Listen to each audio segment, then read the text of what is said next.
হায় দর্শক, এই কি অবস্থা রাস্তার দেখতেই পাচ্ছেন আপনারা।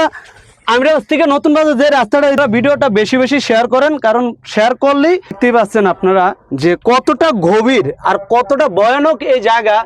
ব্রিজের পরে আসসালামু আলাইকুম, বেশি কথা বলার আমার কোনো দরকার নেই, আপনারা খালি ভিডিওটা দেখবেন। ভিডিওটা দেখার কারণ হচ্ছে যে আমরা আমিরাজ থেকে কুদ্দুসের দোকানে চা খাইতে যাওয়ার পথে হঠাৎ আমরা দেখি রাস্তার পাশেই এই যে দেখতেই পাচ্ছেন আপনারা। দেখেন, আপনাদেরকে নতুন করে কি বলবো, দেখেন এই যে পুরো আমার সমান আমি নামতেছি এখানে। দেখেন আপনারা, এই যে দেখেন ইটের এই যে রাস্তার পুরা কঙ্কর ঢালাই শুদ্ধ পড়ে গেছে, দেখতেই পাচ্ছেন কত। এই দেখেন আমরা দেখাই যাচ্ছে না।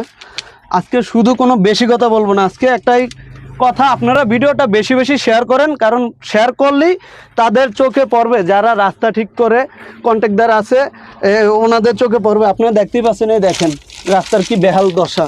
মতলব ব্রিজের পরে এই দেখেন বেড়িবাঁধের কি অবস্থা। এটা হচ্ছে আমিরাবাদ থেকে নতুন বাজার যাওয়ার পথে কুদ্দুসের দোকানের সামনে। আরও আপনারা দেখতেই পাচ্ছেন, এই যে আমরা যাওয়ার পথে হঠাৎ চোখে পড়লো। আর কোনো বেশি কথা বলবো না, আপনারা শুধু ভিডিওটা শেয়ার করতে থাকেন।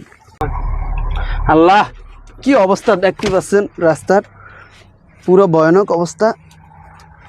আপনারা খুব দ্রুত ভিডিওটা শেয়ার করেন, এবং কি আপনাদের লোকেশন তো দেওয়াই হয়েছে।